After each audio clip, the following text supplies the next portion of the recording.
Hello, so today we are going to take a look at the Piper Seminole, the PA-44. This came out about 2 years ago. It's made by Carenado, so it was one of the first third-party aircraft to come out for the simulator.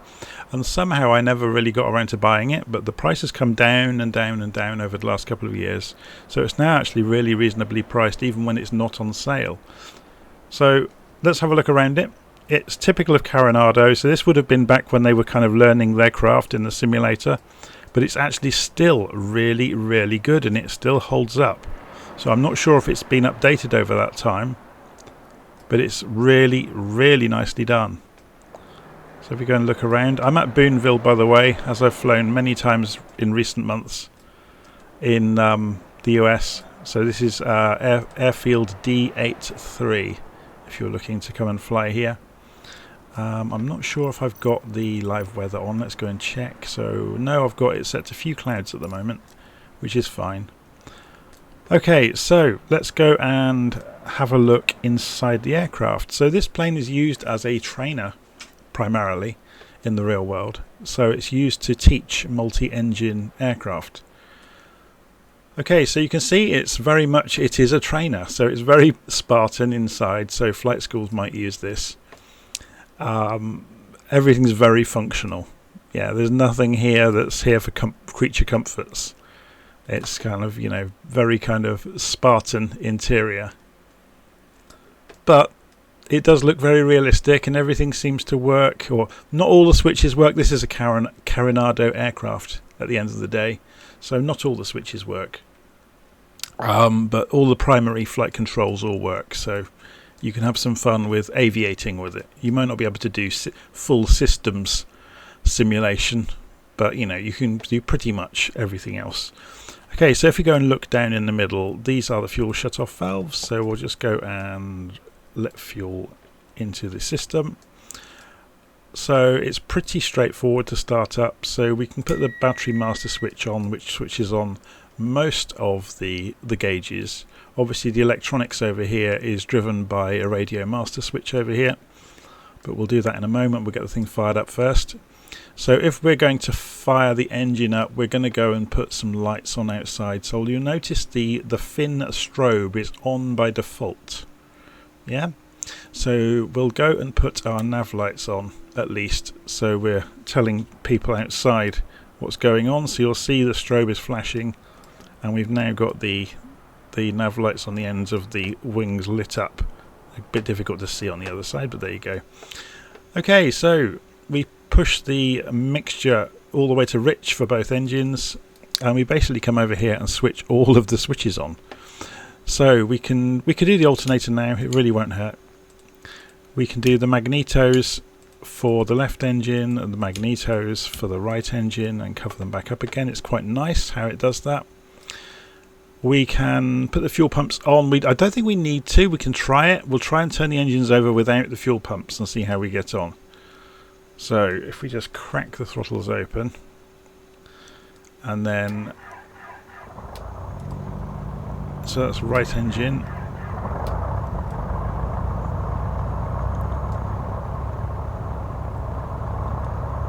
So both engines are running. Let's just check the volume levels. I don't want to completely drown you out, but I'd love you to be able to hear the engines. Okay. If we go back outside, it's a lot more noisy, as you can see, and the aeroplane's moving around already. So yeah, I can still talk over it though, so that's fine.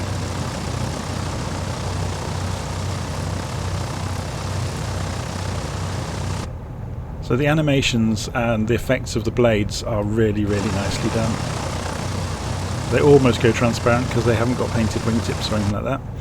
Okay, so let's go and get the rest of the aircraft ready to go. So radio master switch on, will power up the navigation kit. Let's go and turn on the transponder while we're at it. It's got a very basic autopilot. So you can't climb to an altitude, you have to use vertical speed until you get to an altitude on your altimeter, and then obviously you go to altitude hold mode. So it's quite basic in that regard. I have done some very limited testing with navigation. It will fly to both VORs and to GPS, so there's no issues there. So we go and wait for the GPS to align. We're not actually going to use the navigation features today. I guess we could have a play with, there's a radio beacon just across from us at Boonville, so 112.30, so we're going to tune that in while we're here. 112.30, and switch that over to active just so we can show the functionality of navigating. Okay, let's go and have a fly, shall we? So aircraft's up and running. We'll go and put the recognition lights on as well. Release the parking brake. Flaps to take off position. Something I have noticed is the flaps move remarkably quickly. So if we go to full flaps, they are really rapid now. I think that's a bit too fast, but what do I know? I've not seen the real aircraft. Okay, off the parking brake.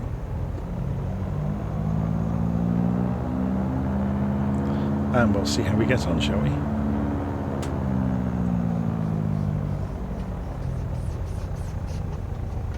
Pull out onto the runway. There's hardly any wind here today. You can see the windsock in the distance there is dangling.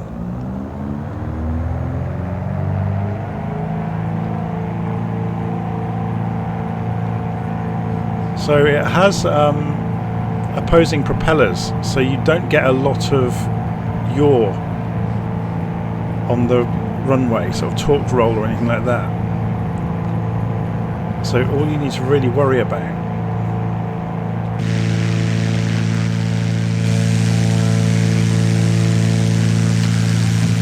is the wind rotating the aircraft.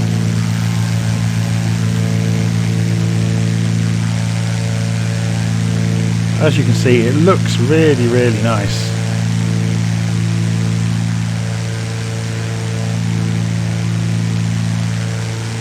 Obviously, because it's small, it's not very heavy, so it does get thrown around a little bit by the weather. It's not really an issue. So we'll come off the throttle a bit now. And just roll round.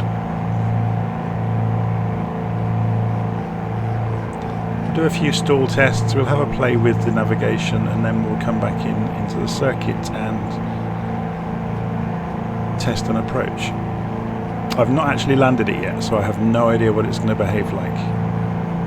From what I've seen so far, it's a little bit pitchy on the elevator compared to other aeroplanes, but that may be realistic for all we know.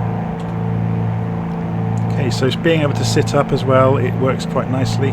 To be able to see over. Lots of things are clickable in the cockpit, so there's sunshades and they've got handy tables of information on them.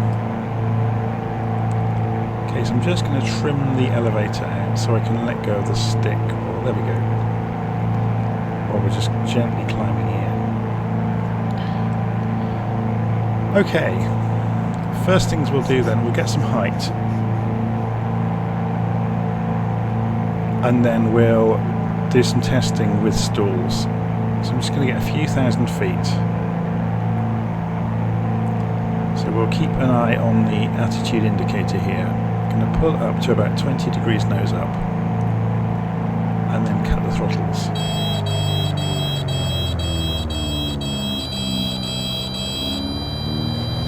And it's dropped to wing. Okay. The warning you're hearing is anything below 50% throttle fires a klaxon, unless you have the undercarriage down. So they're not very powerful engines, so going below 50% throttle would not be advisable anyway. So let's just turn back the opposite direction again.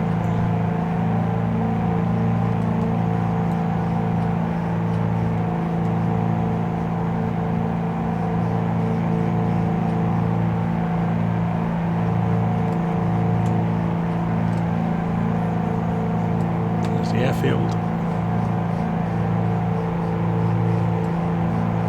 So let's try some turning stalls to see how viciously it tucks under. So this is under power. and we're nosing up and going into a turn.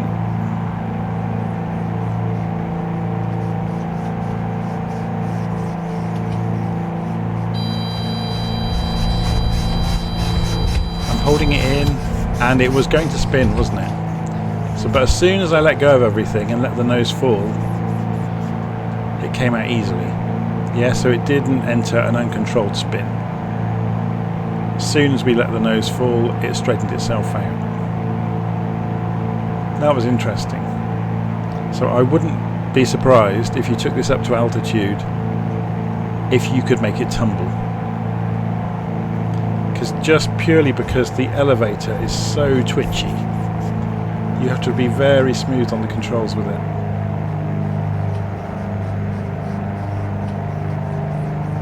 Okay, let's have a little go with the navigation kit then. So we tuned in the VOR. So let's go and spin the Omni bearing select around. So that would be pointing directly towards it, if we wanted to fly directly towards it. So if we go and turn on, you need a button mapped, by the way, to toggle the autopilot. I don't think it's got a switch down here for the autopilot. I may be wrong about that. Oh no, AP master, there we go. Okay, so autopilot is on, and it's showing ready down here because it's not got any modes selected yet. So we'll go for altitude hold mode. Or then we can try vertical speed, and if we were to say, whoops, let me just put that back in the setting it was on. If we put this on +5, that will be 500 feet a minute. Just keep an eye on our airspeed. Yeah, we're going to need a bit more power to continue doing that. Okay, so you can see we are slightly off to the right of that, which is good, because then hopefully I should be able to change the CDI mode to V-lock. As soon as I hit nav, the aircraft should turn right, and it is doing so.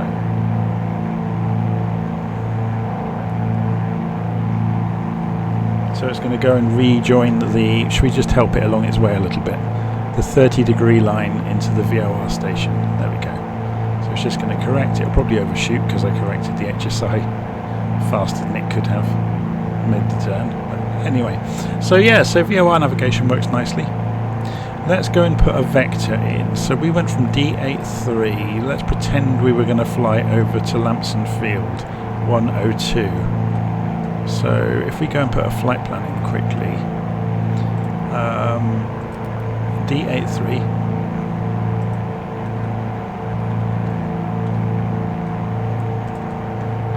And we're going to go to 102. So that's 1, Oscar, 2. Enter. Flight plan.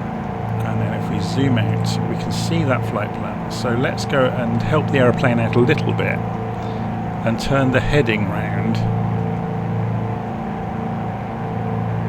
to about 100 degrees. You have to be mindful that on the GPS, this is in terms of true north, not magnetic north. So if you're using this on the first navigation page, which shows the arc, that's the true north compass, not a magnetic north compass. So you can easily be thrown by that if you're comparing it against the chart. So what I'm going to do is just turn us across the path a bit more. So we'll go for 130 degrees maybe. I just want us to intercept this quite quickly for the demonstration, just to show that it does actually work. We can stop climbing now, so we'll hit altitude hold. And the plane will stop climbing all on its own. So yeah, the autopilot on it works really nicely. I've been quite surprised. It's going to take us a while to get to this line, isn't it? What I really wanted to demonstrate was if we go to GPS mode on the HSI, obviously it's showing at the moment some crazy angles, but that's because this will make no sense anyway. What you typically have to do is, if we were doing this on a real chart, we would do that as a departure, set that as the destination. So you've got sort of 80 degrees, yeah. So you would set your course for in the region of 80 degrees, but you'd really be looking for the true angle, which isn't demonstrated on here. I'd have to play with the nav map to show us it. But then if we go to nav mode, we should see the aircraft maneuver to intercept when we get in the region of it. So you can see here comes the line. With a bit of luck, the plane will start turning left any moment, and there it goes. Yeah. So it just shows the autopilot all works really nicely. It does what we would expect. We may as well carry on to Lampson Field to finish the flight, haven't we? So if you've not seen this on the GNS 530, if you've got the working title mod, there has been an update for it, which makes it a lot more stable than it was. If you do change the page down the bottom here to the left-hand marker, which shows you this arc mode, you do get the distance to the next waypoint and the estimated time en route, which is really useful. You obviously get ground speed as well, so you can do some workings out along the way.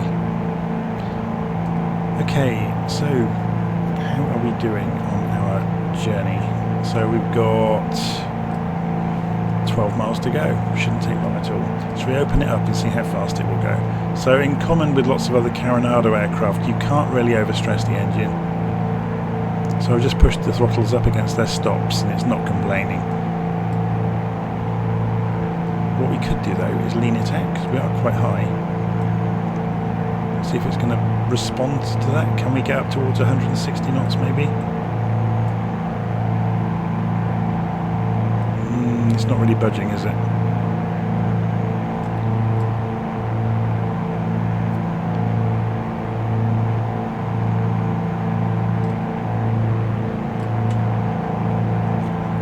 I guess while we're en route we can have a look at it outside just to see how it looks. In common with lots of the other Carenado aircraft, it's got its own custom 3D models inside for the people. You don't see them when you're inside, which is a bit of a shame. Oh, it has got a tablet. It's worth having a little look at the tablet. So if we go and click on that and pop it open, you get some static elements when you're on the ground. You get a tow bar. You get to show or hide the pilots. That's, I guess, from the outside view. You get the pilot and co-pilot door, the baggage door. You also you can use the GTN 750 if you have it installed. So you can do that in flight. So if you did have it installed, I haven't at the moment, it would appear there obviously. And startup options, you can shortcut if you're just learning straight to a ready for takeoff state for the aircraft, which is quite nice. And there are some basic checklists in here, but I wouldn't say they're comprehensive at all. You're better off going and looking up proper documentation for the checklists if you want to try and simulate that yourself properly. So we're just heading down here. The airfield's in between these hills, I seem to remember. Yeah, you can see there's a hill here and a hill here. And you go through the gap in the middle and it should just be visible. So it's just down here. Yeah, can you see that? So the airfield's in this gap. Okay, so we're heading for Lampson Field. I don't think it's a staffed airfield. Should we find out? Nearest airport list. Lampson Field. Yeah, just tune traffic. It hasn't actually got a tower that we can call. Oh well. Okay, so I'm going to turn the autopilot off now.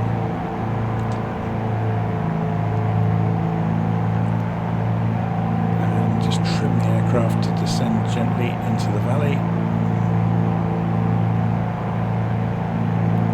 So without me touching the controls, you can see it's actually pretty stable. It sits on the wings quite nicely. Obviously it can be tipped around by the wind like any other aircraft, and because it's small it is quite susceptible to that. But it's actually really nice to fly, it's easy to fly.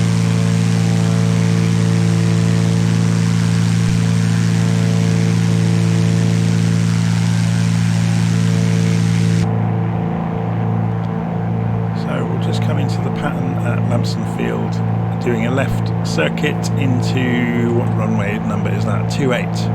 We'll do left circuit into runway 28. So we'll come off the throttle. So obviously slowing down is going to be an issue because it doesn't like you pulling the throttles back below 50 or lower than 50%, but you can always control the propeller speed, and then we will fall out of the sky. Not very quickly though, it's quite slippery. It might be interesting to do some side slipping on the way in, just to see how it behaves. It's always quite instructional, to see how an aircraft behaves if you side slip it. Should we try it while we're up here out of the way? So it's actually really vicious. If you go for full rudder deflection, you can't quite give it enough aileron to counter it. So you need to be careful of that.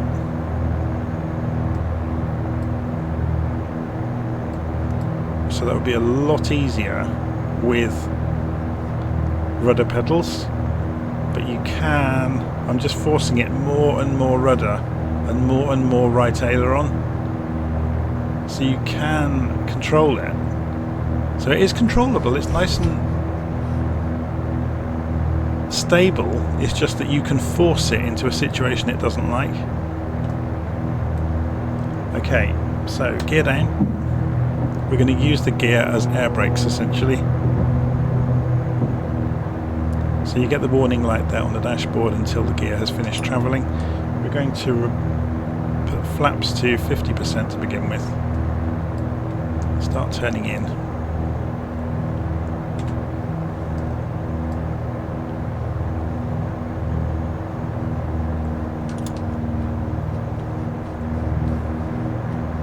Just want to keep an eye on the speed here.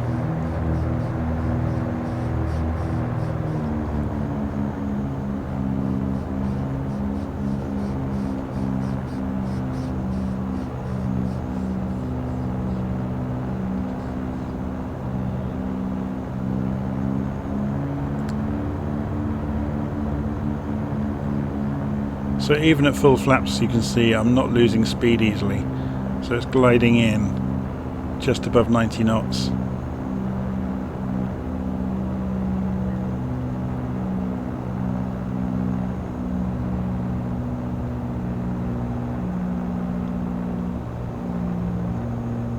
I'm just going to sit up to see over the nose.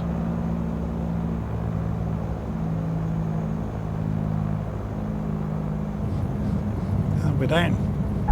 So it's very, very easy to control, it's very stable. So wheel brakes on, flaps up.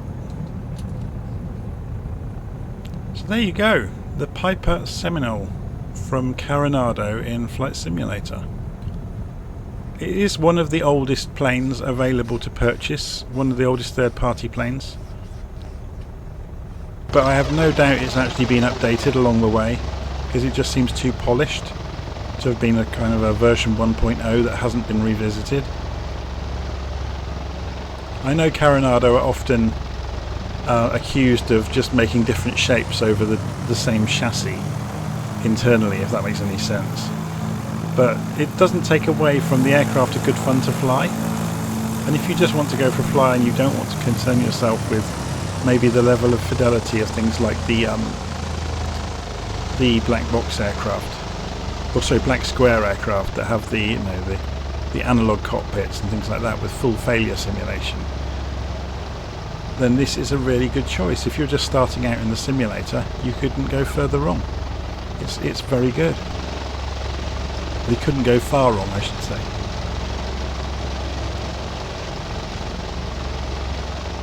We'll just get back to the taxi.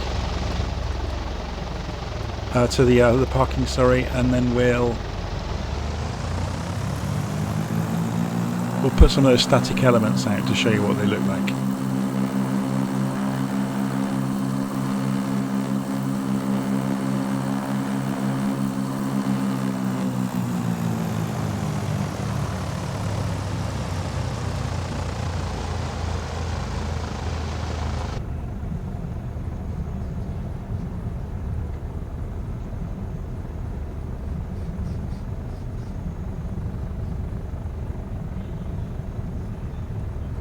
Go and park up next to the pylon down here, I guess.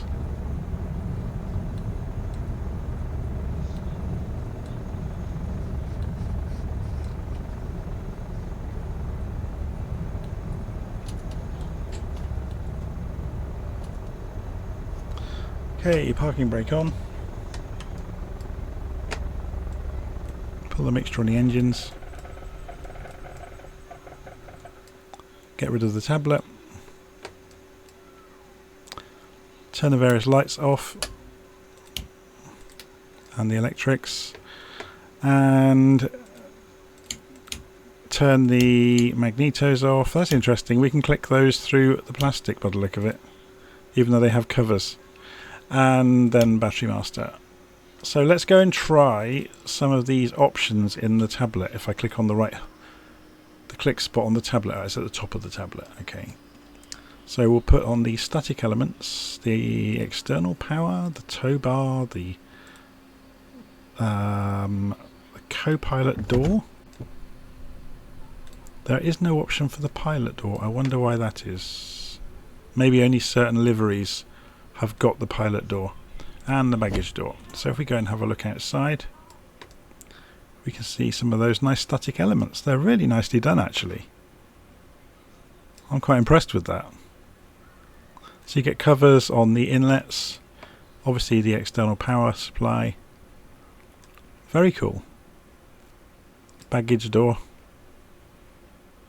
Anyway, there you go, the Piper Seminole. It's very, very good value. Get it. Oh, they've got ties on the wings as well. Very cool. That'd be the pitot covers, I guess. Anyway, I'm going to leave it there. So yes, another airplane for the fleet, and great fun to fly. So you'll probably see another video of me navigating somewhere with it soon. Okay, I'll see you again soon. Take care.